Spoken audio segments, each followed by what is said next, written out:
E aí, galera do nono ano, beleza? Estou aqui num ambiente diferente da última aula que vocês viram, porque eu estou gravando aqui da nossa escola, da Escola Cooperar, a aula 2. Então, a aula que eu gravei de casa era a correção das atividades da aula 1 e o resumo da aula 1. Então, nono ano, eu quero que vocês prestem atenção que a gente está na nossa aula 2, ou seja, estamos avançando dentro do conteúdo que eu preciso, eu sempre falo e sempre dou essa dica, ao assistir a nossa videoaula, utilize a apostila, coloque a apostila aí do seu lado como ferramenta de apoio e a gente está trabalhando a unidade 5 da apostila, que é o período entre guerras. Eu vou tentar finalizar essa unidade nessa aula, mas como ela é muito extensa, se não der a gente vai para mais uma aula e aí finaliza, mas eu quero que você preste muita atenção a partir de agora. Ok? Então vamos lá para a nossa aula 2 ou segunda aula do segundo bimestre da disciplina de História. Para quem ainda não me conhece, professor Wagner aqui, ok? Então vamos lá para a nossa aula. Bom, como vocês sabem e viram nas outras aulas, a gente está trabalhando aí o período entre guerras, uma década praticamente da história, mas é que é fundamental do século XX para a gente entender muitos dos acontecimentos históricos que vêm depois disso, como no caso a Segunda Guerra. Então, se a gente está falando do período entre o final da Primeira Guerra e o começo da Segunda Guerra, logo, período entre guerras, 1920 até basicamente 1934, que é um ano antes do início da Segunda Guerra. Bom, dentro desse período entre guerras, a gente separou lá na aula anterior para vocês, e eu vou ter que falar de dois países, no período entre guerras, a Itália e a Alemanha. Bom, nessa aula 2, então, eu apresentei vários aspectos para vocês desses dois países da Europa, e nessa aula 2, a gente vai tentar entender aí como as concepções políticas foram se fortalecendo nesses dois países, os regimes políticos que esses dois países adotaram. Por que a gente precisa ver isso? Porque é através de entender como esses regimes políticos foram se sedimentando, foram se fixando, tanto na Itália como na França, que a gente entende dois principais fatos históricos e políticos do período entre guerras e depois da Segunda Guerra, que é a ascensão do fascismo na Itália e a ascensão do nazismo na Alemanha. Então, por isso que eu preparei vocês nas aulas anteriores, explicando alguns aspectos de como estavam esses dois países da Europa, a Itália e a Alemanha. Por quê? Porque conforme o conteúdo iria avançando, a gente ia entender a ascensão desses dois regimes políticos que são baseados nesses dois aspectos aqui elencados primeiro, o autoritarismo e o totalitarismo. Basicamente, aqui vou falar em rápidas palavras para vocês, o totalitarismo é o ponto mais alto do autoritarismo, mas a gente vai ver conforme a aula for caminhando.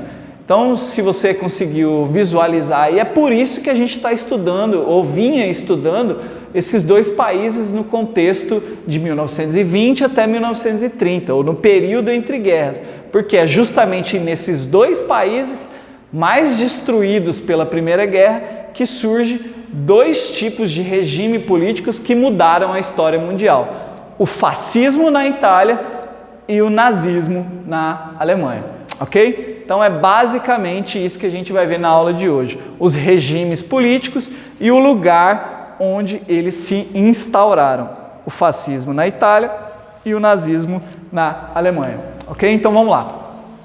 Bom, trouxe aqui imagens sobre a década de 20 no mundo, que era considerado os anos loucos de 1920.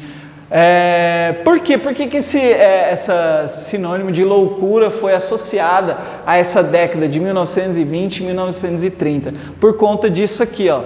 É basicamente onde o capitalismo começa a se desenvolver. Sabe o que é capitalismo, né? Sistema econômico. Ele é desenvolvido através das indústrias. Então, em 1920, os aspectos da Revolução Industrial já estavam muito fortalecidos. Então, as indústrias já tinham ganhado um papel fundamental em qualquer economia mundial. Então eu trouxe aqui, ó, indústria automobilística, indústria de alimentos, indústria naval, indústria comercial. A indústria em 1920 sofre um salto tecnológico tão grande que ela se fortalece e vem até os dias de hoje. E a década de 20, além de toda essa loucura industrial que vinha acontecendo, esse burburinho industrial que vinha acontecendo, desenvolvimento de carros, as pessoas foram se sofisticando, foi um ano marcado por muitas greves. É a partir de 1920 até 1935 que começam a surgir as primeiras guerras. Mas é fácil entender isso. Ora, se a Revolução Industrial ela ganha força, ela ganha o seu ápice na década de 20, logo quem trabalha, a massa trabalhadora dessas indústrias começaram a se revoltar do jeito que elas eram tratadas. Por isso, o surgimento das primeiras guerras e detalhe dessa imagem, das primeiras greves, desculpa, e detalhe dessa imagem aqui que é a partir dessa época que as mulheres começam a se envolver politicamente e também nas greves, elas foram para frente para reivindicar melhores condições de trabalho, porque elas também já trabalhavam nessas indústrias, ok? Então vamos lá.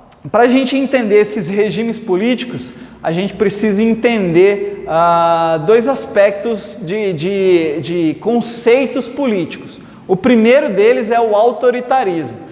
Deve estar meio estourada a imagem aí por conta da cor, mas eu trouxe aqui um print do dicionário no Google aqui, ó, sobre o que é o autoritarismo. Então você vai lá, digita autoritarismo no Google e ele traz essa palavra, esse significado: substantivo masculino, qualidade de quem é autoritário. Então, o regime político autoritarismo é baseado em lideranças políticas autoritárias. Esse sistema de liderança é caracterizado por um poder central e pela repressão das liberdades individuais. Então, vai marcando esses pontos. Autoritarismo é caracterizado por uma liderança central que reprime as liberdades individuais dos cidadãos. O líder é o supremo poder e não existe autoridade superior a ele ou a ela. Então, o autoritarismo está dizendo isso, que o líder central é o poder supremo, não existe autoridade superior a esse líder principal. Em outras palavras, os autoritários acreditam que a liberdade individual pode ser limitada ou suprimida para manter a ordem na sociedade. Então, imagina aí a Itália e a Alemanha efervescendo ali no período pós-Primeira Guerra, e aí esse autoritarismo vem para suprimir essa população revoltada para manter a ordem na sociedade, tá? Isso é dentro do autoritarismo. Na maioria dos casos, o líder usa a coerção. O que é isso? É a violência. Coerção é violência, manipulação ou força bruta para fazer com que seus subordinados ou súditos atendam aos seus objetivos. Então tá aí exemplos claros e pontuais do que é um regime político autoritarista, ok? Alguns exemplos de regimes autoritários. Então eu trouxe essa charge aqui, ó, bem bacana para você ver como é um líder autoritário, né? Geralmente vinculado a figuras militares, mas enfim, quando uma pessoa ou um grupo político controla de maneira arbitrária o sistema político e o Estado, mantendo privilégios e privando uma camada da população de acessar esses privilégios, temos um regime de governo autoritário. O autoritarismo tenta forçar o povo à apatia. O que é apatia? Não fazer nada. A obediência passiva, ou seja, o autoritarista manda e o povo obedece passivamente.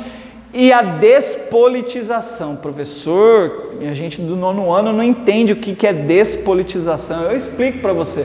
É você não ter ideias políticas. É você não tratar de assuntos políticos. Então, num regime autoritário, você não pode falar sobre política, ok? Então tá aqui mais dois exemplos, né, duas imagens de como é tratado o povo em regimes autoritários. Essa aqui é bem bacana, ó, o cara obrigando no porrete o cidadão a sorrir, e essa outra aqui dizendo como o povo é tratado num regime autoritário. Não vê, não ouve e não fala nada, tem que só obedecer. Bom, o totalitarismo, que é um outro tipo de regime, ele descende do autoritarismo, ou seja, descende nem é uma palavra melhor, a palavra melhor é que ele é o ápice. Então existe o autoritarismo e o totalitarismo que nasce do autoritarismo é o ápice do autoritarismo, por isso o nome totalitarismo, é o autoritarismo na sua forma máxima. Também trouxe o dicionário aqui para vocês, ó, sistema de governo totalitário, conceito político do homem como servo do Estado. O totalitarismo foi um sistema político que esteve no auge durante as décadas de 20 e 30, olha, é o período, justamente o período que a gente está falando. Seu surgimento aconteceu após a Primeira Guerra Mundial. Assim, o totalitarismo começou a ganhar força como solução política para as crises que o mundo enfrentava no pós-guerra. Esse detalhe é o que eu quero que você grave, que é o totalitarismo, esse regime totalitário extremamente autoritário, ele começa a ganhar força principalmente em sistemas, em nações que estão em crise no pós-Primeira Guerra Mundial. E que países, que nações são essas? Itália e Alemanha, correto? Eu trouxe aqui umas principais características políticas do totalitarismo e eu vou citar algumas. Centralização do poder na figura do chefe de Estado, o uso do terrorismo contra a população, a censura, você não pode falar o que quer, não pode pensar o que quer, pois isso tudo é censurado. A militarização, ou seja, vai militarizando, transformando a sociedade em uma sociedade militar. E o nacionalismo exacerbado, o que é isso? É basicamente você ser um patriota exacerbado, ok? Então, esses são conceitos que vão forjando a sociedade num regime político totalitário. E aqui eu trouxe o exemplo clássico do totalitarismo que surgiu na década de 20 e de 30, com os dois exemplos máximos de líderes políticos, tanto do autoritarismo quanto do totalitarismo. Está aqui, ó, Benito Mussolini, o fascista italiano, e esse aqui é o mais famoso, que todo mundo aí deve conhecer, Adolf Hitler. Então está aqui a Itália fascista e a Alemanha nazista, ok? Está aí alguns aspectos da ascensão do fascismo. Lembra lá que eu falei na primeira aula, após a marcha dos camisas negras sobre Roma, eles tomaram o poder na Itália e desde então esse poder deles só foi aumentando até chegar na Segunda Guerra Mundial e sempre liderados por essa figura aqui, ó, tal do Benito Mussolini, o chefe fascista italiano, ok? Já na Alemanha, o que aconteceu não foi fascismo, mas era um país que também tinha um regime totalitário que surgiu pós-Primeira Guerra na Alemanha destruída, que é o nazismo, aí que todo mundo, de uma forma ou de outra, você já no 9º ano já consegue entender basicamente o que é o nazismo, mas é assim que ele ascende, com a Alemanha sendo maltratada pós-Primeira Guerra, sendo culpada de toda a Primeira Guerra.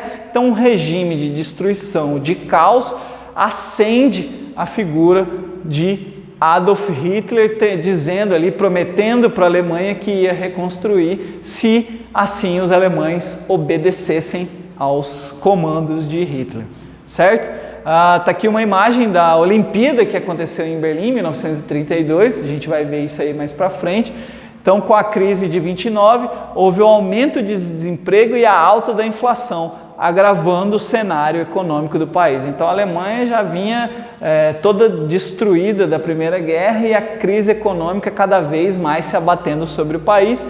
O discurso do partido nazista agradou boa parte da população alemã, pois prometia, o que Hitler prometia? Através de um Estado forte, retomar o crescimento do país. Então é isso, essas duas figuras surgem em contexto de destruição, tanto na Itália quanto na Alemanha. Para a próxima aula a gente vai continuar, eu tentei terminar nessa aula, mas não dá porque são assuntos muito complexos para a gente trabalhar em poucas aulas, então a gente vai continuar na unidade 5, trabalhando período entre guerras. Então faça as atividades que está junto com essa videoaula lá no portal, continue cuidando de você, da sua família e até uma próxima.